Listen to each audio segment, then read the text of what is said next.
unusual in the hip-hop scene. It's not because he's a white rapper from Detroit like his popular supporter Eminem. No, it's because he's deaf. And not in hip-hop's Mos Def Jam Records kind of way either.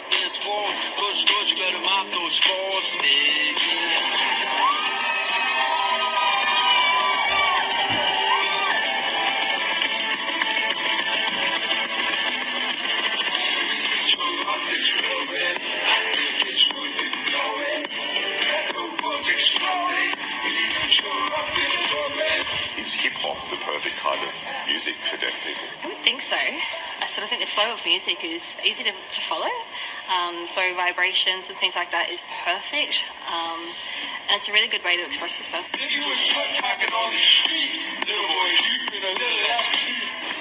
when did you first find out about Sean's music?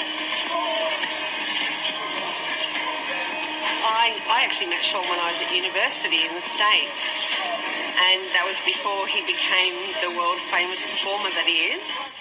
Your mother and your father and both your uncles were all professional musicians, but yet in your generation, with your brothers and sisters, you're the only one who's deaf and the only one who's a musician. How does something like that happen? So, I grew up in a musical family.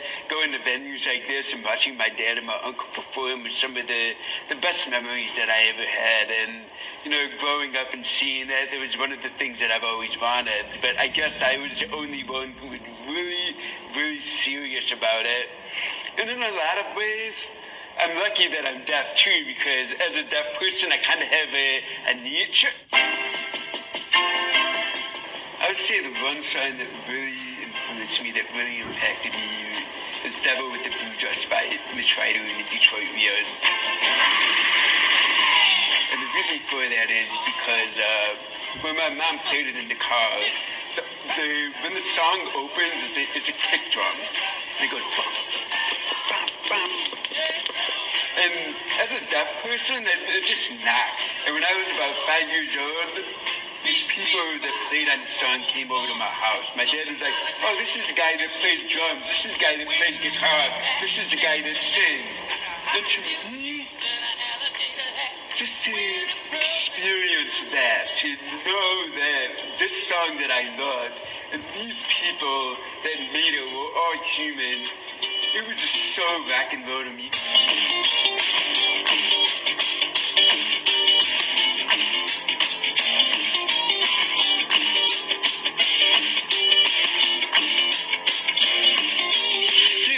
From the music too loud, no more show stacks next to the crib. Some of your tours have drawn 150,000 fans across 60 cities, and you've even shared the stage with Stevie Wonder. What was that like? After he performed, I went to his dressing room with him, and we started talking about like Motown and started talking about all these things, and I think that for him, he was just really shocked that a deaf person could know all of these things about Motown. So how do you leverage this concept of deaf hearing in your live shows? How does that work? How does that feel for the audience? When I finally got my opportunity to make music, I worked closely with another deaf person who's a video director, video editor. And I said, you know, when I perform, I want to make my shows accessible with the screen behind me that shows the lyrics as I'm performing. That way, deaf audiences, hearing audiences, Australian audiences can have access to my music. It seems to me like the words in your music are more prominent because they're up on the screen behind you. Does that mean that there's more context and more power in the lyrics in your songs than other songs? There's a lot of rappers and musicians who don't have a story, and they gravitate toward one story, which is drugs, sex, and cars, and all these things. Tell me something important. Tell me something that's meaningful. Tell me something that's going to change somebody's life. Hip-hop is not really known for its subtlety. You've got the heavy bass lines. You've got the exaggerated hand gestures. Does that make it the ideal music for deaf people? That one time I was watching MTV and I heard rap music for the first time. It really resonated with me. And I think it resonated with me in a lot of ways because I'm a drummer. And when you watch hip-hop and you listen to hip-hop, it almost feels like the rapper is like drumming the lyrics. So there's a rhythm to it. You're not singing it. There's a cadence. It's just like drumming. So it really resonated with me, and it was something I always wanted to do. But I grew up, with rock and roll. I grew up with the Rolling Stones and the Beatles and AC/DC and the Who and all of those bands. So when I heard hip hop for the first time, it was something that I just gravitated towards. But my parents were like, "What is that you're listening to? That's not music." And it wasn't until Eminem came on the scene in Detroit that my parents really started to realize that rap was music, and that someone like Eminem was really talented. Do you think hip-hop more broadly has an issue with minorities and people of difference? Hip-hop is a culture, and there's a lot of different parts of that culture.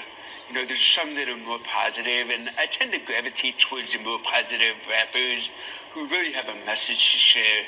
And I feel like there's a lot of rap music that's out right now that's just crap. It's crap. And I feel that, we're trying to uplift people. We're trying to send a positive message. And that's what I'm doing. Then you have like some other rappers that are talking about like the cars and ladies and, other just like negative things. And I really don't associate with that.